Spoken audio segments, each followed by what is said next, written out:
어제 저녁에 이 말씀을 읽으며 묵상하면서 우리의 모든 인생이 똑같이 벗어야 할 것이 있죠. 무너질 게 뭐냐면 우리의 육신의 장막입니다. 근데 보면 이것을 벗어버리고 던져버리고 무너진다 얘기하지 않고 하늘의 몸을 우리에게 덧입는다는 표현을 하고 있습니다. 그러니 하나님이 우리에게 주신 삶, 우리의 몸도 참 소중하게 여기는 일들이 참으로 필요하다는 생각이 듭니다. 육신의 몸을 입고 있는 사람들은 누구나 다 한계를 지니고 있습니다. 젊었을 때는 여러분들의 모습이 어땠는지 여러분 사진을 보시면서 아마 느끼고 그 과거를 다 생각해 보면 참 이때는 내가 이랬었지라고 하는 생각을 들 때가 많지요. 근데 여러분이 지금 모습을 보면 어떻습니까? 이 육신의 장막이라는 게 왜 갈수록 이게 낡아지는가 라는 생각이 들 수 있을 것입니다. 근데 오늘의 말씀은 우리에게 참으로 소망을 주는 말씀입니다. 왜냐하면 우리 육신의 장막이 낡아지고 우리가 쇠약해진다 할지라도 이것을 끝난다는 게 아니라는 거예요. 저는 5장 6절의 말씀으로 오늘의 말씀의 키 센텐스를 한번 삼고자 합니다. 여러분 6절을 한번 보시죠. 그러므로 우리는 언제나 마음이 든든합니다. 우리가 육체의 몸을 입고 살고 있는 동안에는 주님에게서 떠나 살고 있음을 압니다. 이게 무슨 말입니까? 왜 마음이 든든합니까? 여기 마음이 든든하다는 말을 보면 이런 뜻을 가지고 있습니다. 여러분, 우리가 마음이 든든하다 혹은 담대하다라는 말을 쓰고 있는데 어느 때 우리가 담대해집니까? 우리가 분명히 신앙의 본질을 알 때에 우리의 마음이 든든해지는 거거든요. 5장 1절에 시작하는 단어는 압니다라는 단어로 시작합니다. 헬라어 성경에 안다는 말이 여러 가지 안다는 말이 있습니다만은 여기는 기노스코라고 하는 단어가 아니라 오이다라고 하는 단어입니다. 이 오이다라고 하는 단어는 히브리어에 나타난 야다하고 같은 뜻을 지니고 있는 말입니다. 그거는 그냥 머리로 아는 게 아니에요. 체험으로 아는 것. 내가 어떤 일을 경험해서 구체적으로 알아진 것들, 이거를 오이다, 히브리어는 야다라는 말을 쓰고 있거든요. 그러니까 우리 몸이 이 몸으로 그냥 끝나는 것이 아니라는 것을 우리는 체험을 통해서 아는 겁니다. 사도 바울의 선교 여정을 보면 바울은 어떤 연고인지 모르겠지만 그 몸에 어떻게 그랬죠? 가시처럼 찌르는 통증이 있었다 그러는데 그 가시가 그냥 가시가 아니라 뭐라 그랬어요? 로마 시대 때 형벌 중에 하나가 산 사람에게 말뚝을 박는, 참 잔인합니다. 사람이란 게 잔인.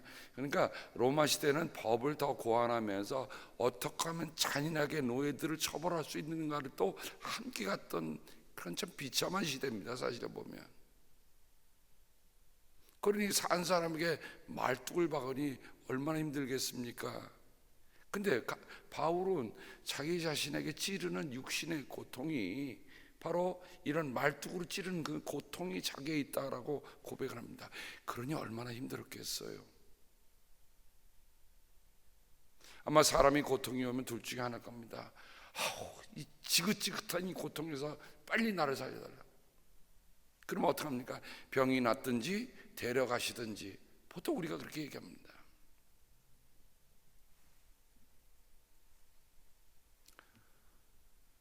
지금도 잊혀지지 않는 장면이 있습니다. 저희 교회 성도는 아닙니다만은 저희 교회 다니셨던 권사님이 자기 친구가 지금 파이널 피리어드니까 목사님 가서 기도해 주십시오. 그래서 같이 차를 타고 LA 갔어요. 양로병원 같은 데 갔는데 이분이 마지막 피리어드인데 나중에 몰핀을 놔도 이분이 몰핀 듣지를 않는 거예요. 그러니까 그 마지막 고통이 괴로운 모습을 보면서 하나님께 그런 기도를 드릴 수밖에 없어요. 하나님, 저 고통을 주님 좀 제하여 주십시오.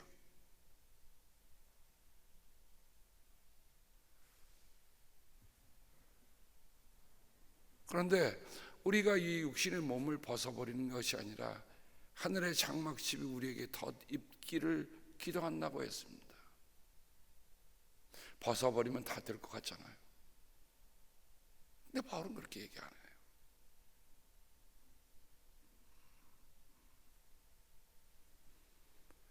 우리가 육체의 몸을 살고 있는 동안에는 주님에게서 떠나 살고 있다는 말은, 이게 떠나 산다는 그 말 자체가 해외로 나가 있다고 하는 뜻을 가지고 있어요.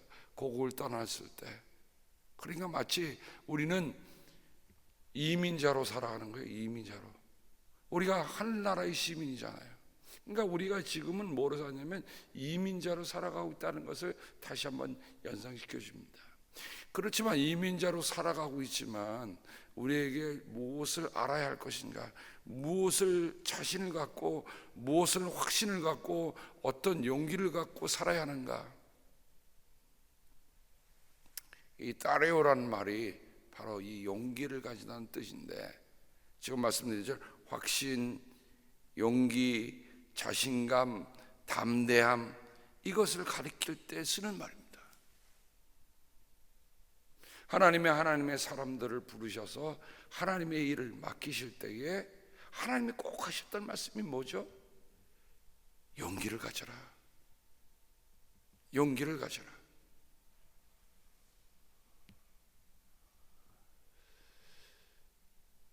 지난 수요일날 오셨던 김혜정 권사님하고 제가 권사님 제일 좋아하시는 성경 구절이 뭡니까? 삶이 힘들고 어려울 때 붙잡고 사는 말씀이 뭡니까? 라고 여쭤봤어요. 그랬더니 두려워 말라, 내가 너와 함께 함이라 라는 그 이사야서 40장의 말씀을 말씀하시더라고요. 살아가면서 왜 두려움이 없습니까? 생각해 보세요.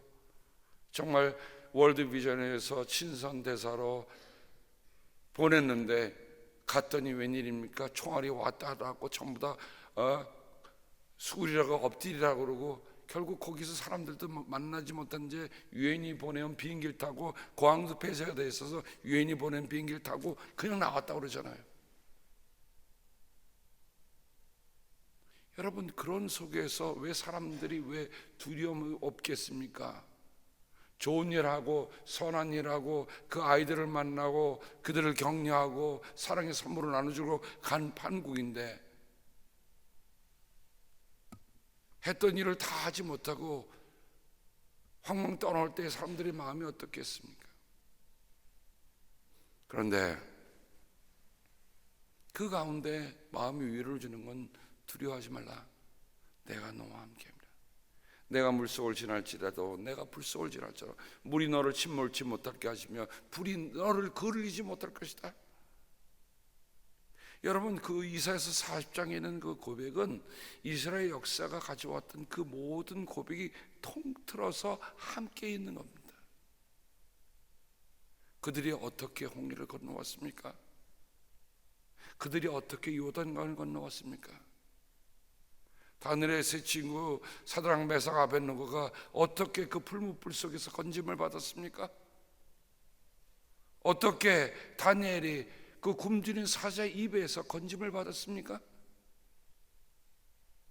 하나님의 사람들이 지금도 용기를 낼 수 있는 건 뭐냐면, 정말 우리가 할 수 없는 그 일에 대해서는 하나님이 개입하셔서 우리를 불 속에서 건져주시고, 물 속에서 건져주시고, 사자 입에서 건져주시고, 풀무불 속에서 건져주신다는 믿음에 살아있는 증거자들이, 증언자들이 성경에 있다고 하는 사실입니다. 그러므로 우리는 용기를 가질 수 있는 거예요.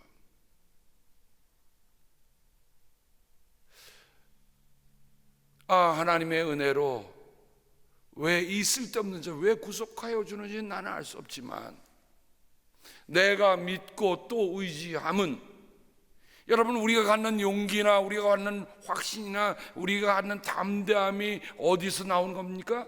확신에서 나오는 거예요. 신앙은 부수적인 게 아닙니다.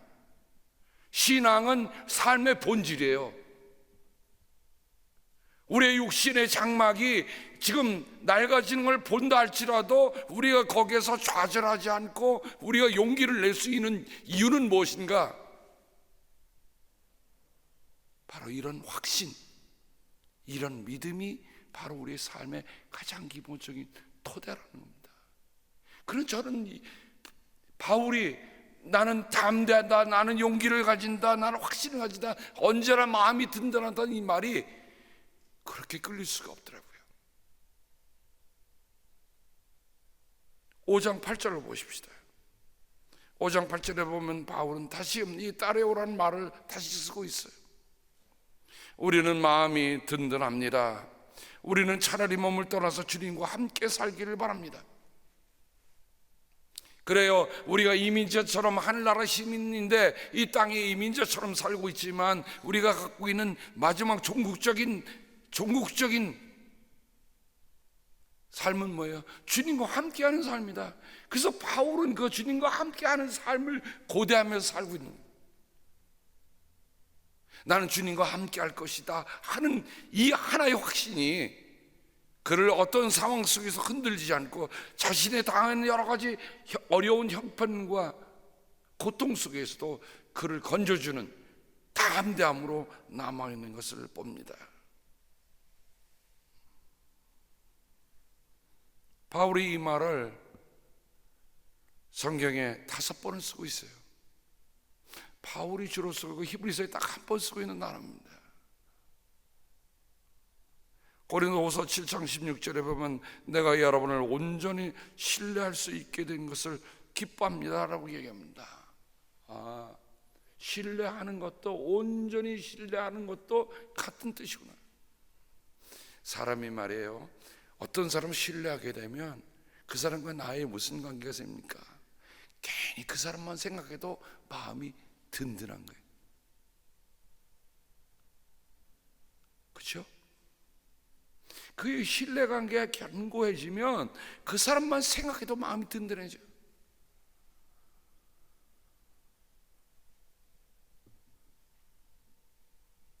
어느 꼬마가 조금 요만한 높이에 올라가 있습니다. 근데 그 아빠가 밑에서 뭐라고 합니까? 일로 와, 뛰어내려. 꼬마는 주저주저합니다. 왜 주저주저하죠? 밑에서 볼 때는 높아 보이지 않는데 위에 올라가니까 왜 이렇게 높아 보입니까? 사람은 자기 키보다 조금 더 높은 곳이 가장 두려운 높이라고 그래요. 뭐 아주 높은 건 두려움도 못 느끼는 거예요.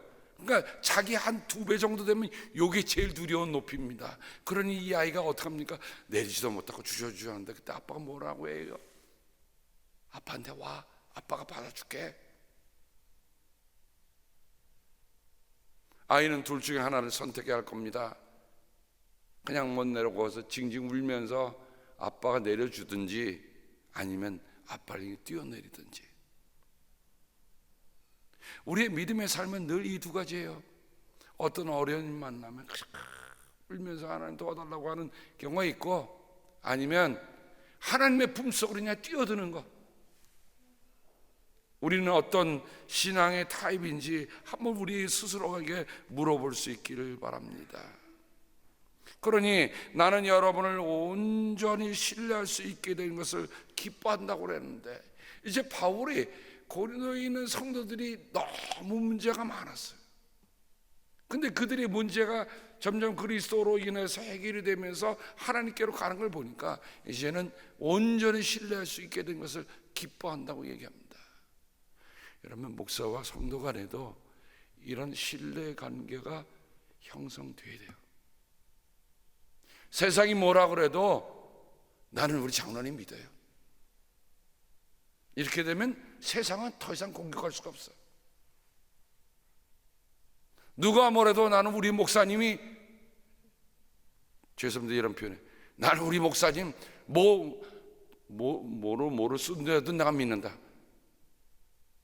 팥주로 매주를 쓴다고도 믿는다. 그럴 리 없겠지만, 그죠? 팥주로 매주를 쓴다고 나는 믿는다. 세상의 상식으로 이해될 수 없는 거잖아요. 그런데 세상의 상식으로 이해될 수 없는데 믿는다라고 얘기하면 세상은 거기에 더 이상 장애물을 걸을 수 있는, 세상 말하면 딴지를 걸을 수 있는 아무것도 생길 수 없는 거예요. 근데 어떤 때 문제가 생깁니까? 신뢰가는 게 그래? 누가 이렇게 하면 그래? 또 이렇게 하면 그래? 이렇게 왔다 갔다 하면 신뢰관계이 형성되지 않습니다. 이거는 온전해질 수 없는 거예요. 이거는 용기를 줄 수 없는 겁니다.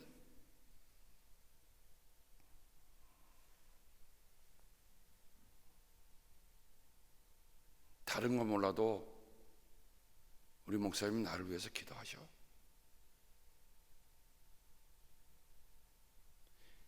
여러분이 그 하나의 신뢰관계가 형성이 되면 어떤 일이 생길까요? 저는 누구한테 고하는 겁니까? 누구한테 아뢰는 겁니까? 하나님께 아뢰는 거잖아요. 제가 할 수 있는 거는 사랑하는 성도들을 위해서 하나님 앞에 고하는 것 이외에는 다른 게 할 수 있는 게 없어요. 제가 의사가 아니에요. 제가 정치가가 아니에요. 제가 여러분을 위해서 무슨 정책을 해놓고 이렇게 하겠습니다 해본 적이 없어요. 세상 말로 하면 저는 정말 대책이 없는 사람이에요. 목사님 앞으로 어떤 일을 갖고 얘기하렵니까? 그러면 글쎄요, 저 잘 모르겠어요. 그저 하나님의 인도하심에 따라 가는 것뿐이고, 단 하나 늘 기도하는 것은 우리 사랑하는 성도의 삶을 늘 하나님께서 붙잡아 주시라는 그 믿음 하나로 버티는 것뿐입니다. 그러니 다른 거 잊지 마세요. 그냥 목사가 나를 위해서 기도하고 있구나.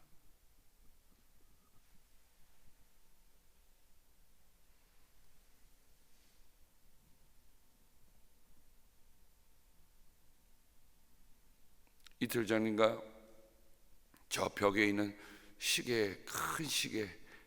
근데 저는 제가 아직 20분이어서 시간이 10분 남았구나 라고 했는데 가만히 보니까 잊어먹은 게 있어요. 저 시계가 지금 4시 20분으로 고정이 돼 있어요. 다시 고쳐야겠네요. 저 시계를 작년에 세상을 떠나신 우리 전보경 성도님께서 우리 교회 오기 전에 저 시계를 기증하셨어요. 전기성 권사님이 눈물로 기도하시는 거예요. 목사님, 제 남편이 예수를 믿으면 좋겠습니다. 제가 그때 뭐라 했어요? 권사님, 같이 기도하십시다.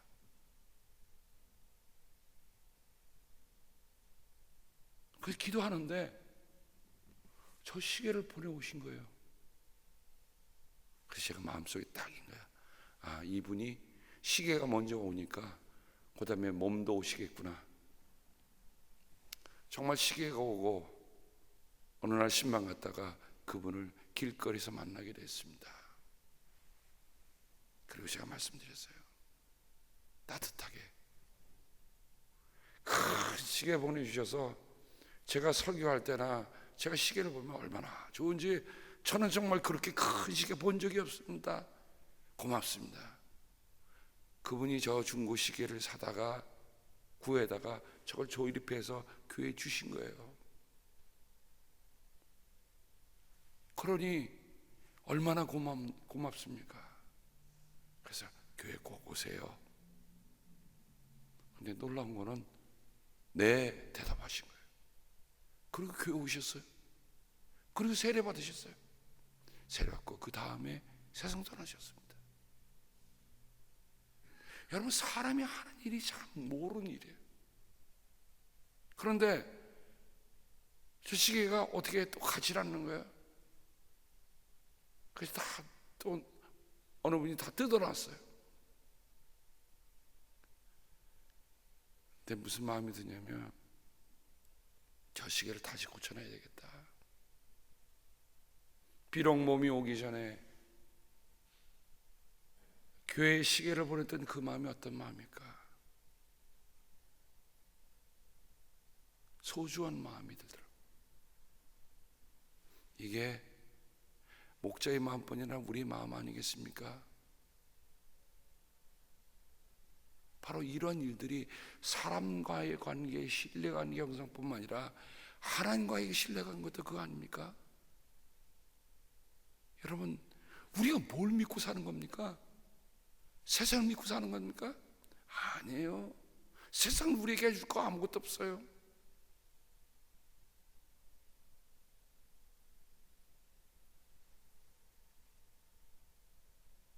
제가 얼마 전에 자동차를 다 수리를 해놓고 잘 몰겠다고 했는데 갑자기 프리에서 사고가 났는데 어저께 통영에 보냈더니 그 장로님 그러시더라고요.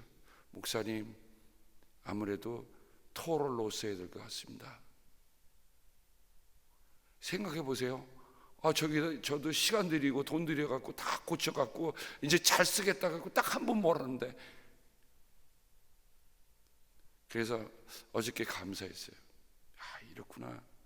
사람의 계획이 이렇게 한다 할지라도 결국 그것을 올바르게 인도하실 분은 누구예요? 하나님이 인도해 주셔야 하면 우리는 아무것도 아니에요. 아무것도 아니에요. 그래서 우리가 가장 중요한 건 내가 하나님을 믿는 신앙, 하나님과 나는 뗄 수 없습니다. 그 신뢰관계, 그 신뢰관계. 여러분, 사람과의 신뢰관계도 이렇게 소중한데 하나님의 신뢰관계는 우리가 육신의 장막을 다 내려놔야 될 때가 온단 말이죠. 그때 우리가 어떻게 하겠어요? 우리가 어떻게 하겠어요? 마지막 순간에 이 내 몸 어떻게 하나고 황황하게 찾아보겠습니까? 아니면 나는 하늘의 장막이 나를 덧입게 해 주실 거라는 그 신뢰, 그 믿음,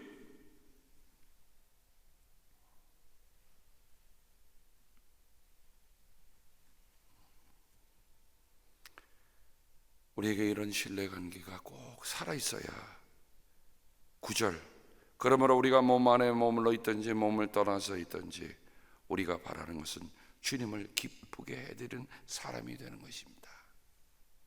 이거 하나만 생각하십시다.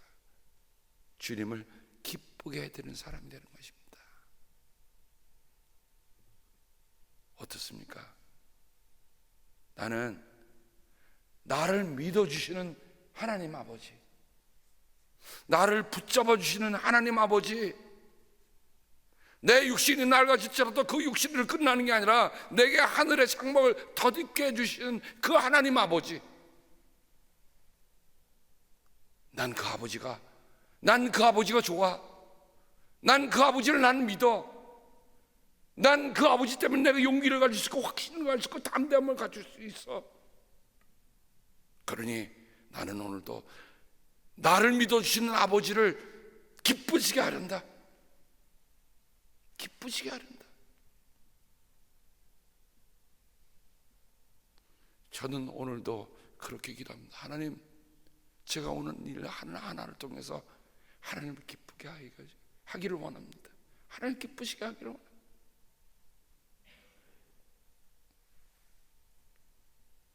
새벽 기도가 이번 주부터 다시 유튜브에 올라갑니다. 기다리는 분들이 계시더라고요, 말씀을.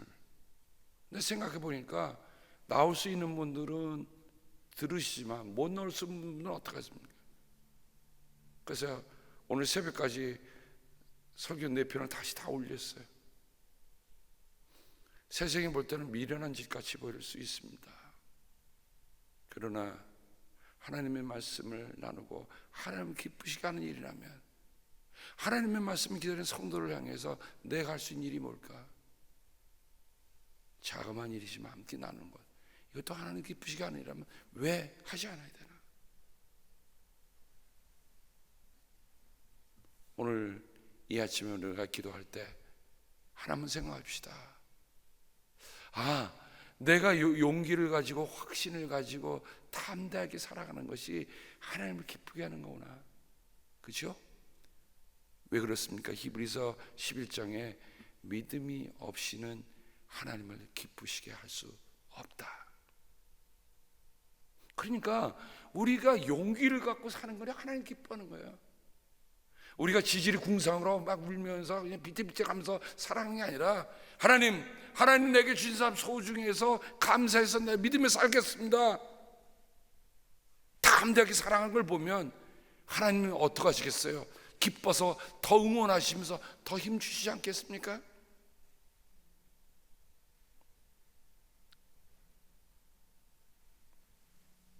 선교지에서 이번에 목회자 학교로 오는 이들의 명단하고 내역들을 쭉 보면서 참 감사를 드렸습니다. 그 중에는 한국 분이 한 분 계시고요, 다 한 분은 지금 다른 분들은 다 몽골 분들이세요. 한 분 한 분 제가 리스트를 보면서 기도하게 돼요. 가기 전에 제가 처음에는 그냥 세 분이라고 해서 좀 알아야죠. 무슨 뭐 가서 티칭을 하라는데 뭐 알지도 못하고 어떻게 하겠어요. 그래서 보내달라 했더니 점점 하더니 소중한 건 알아서 근데 다 버렸어요. 아마 여러분들이 우리 선교팀들도 이메일 같이 다 포워딩이 돼서 같이 보실 겁니다. 읽으시면서 한 분 한 분 놓고 위에 기도해 주세요. 그럼 우리가 갈 때 우리 장학위원회에서 우리 한 사람 몫에 $2,000의 장학금을 그들에게 주기로 했는데 마음 같아서는 그들에게 나눌 수도 좋고 몇 사람에게 더 줬으면 좋겠다는 마음도 들어서 여러분을 위해서 기도하시면서 보시면서 또 그날 만나게 되면 우리가 함께 이런 기쁨을 나눌 수 있기를 바랍니다. 선교 하나님을 기쁘시게 하는 겁니다. 믿음 하나님을 기쁘시게 하는 겁니다. 이 기뻐하는 일에만 우리가 마음을 모으고 걸어가는 우리를 모두가 되기를 주님의 이름으로 축복합니다. 여러분 오늘 예배 마치시고 나시면 기도 마치시고 나시면 꼭 저기 우리 카페에 들리세요.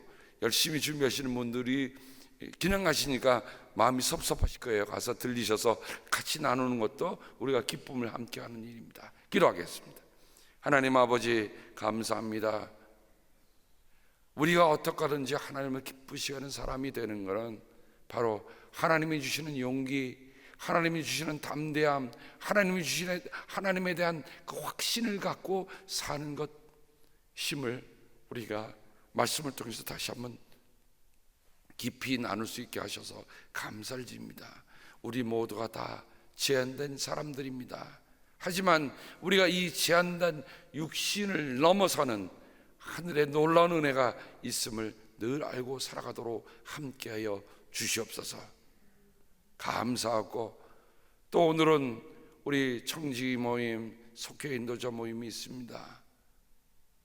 그 모임 속에 주님께서 친히 주재하여 주셔서 참으로 하나님 말씀 나눌 때 우리의 마음이 뜨거워지게 하시고 하나님의 일을 나눌 때 우리가 하나님의 위대한 일들을 갈망하도록 도와 주시옵소서. 내일은 주님의 날입니다. 성도들이 정말 하나님을 만나는 기쁨에 열망에 차서 와서 예배드리게 하여 주시옵소서. 그래야 하나님의 놀라운 성령의 임재가 우리 가운데 함께하는 그런 놀라운 예배가 되도록 인도하여 주옵소서. 특별히 쉴타 중에 있는 우리 사랑하는 성도님들을 주님께서 일일이 다 저희들의 삶을 보살펴 주시기를 원합니다. 때로 마음이 힘들고 어려울 때 주님께서 위로가 되어주시고 저희들이 또한 하고자 하는 모든 일 속에 주님께서 친히 함께하여 주셔서 처음으로 놀라운 결실을 거두도록 은혜로 함께하여 주시고 특별히 연약한 이들을 돌봐 주옵소서. 그리하여 주님의 힘으로 회복되게 하옵소서. 감사하고 예수님의 이름으로 간절히 축복하며 기도합니다. 아멘.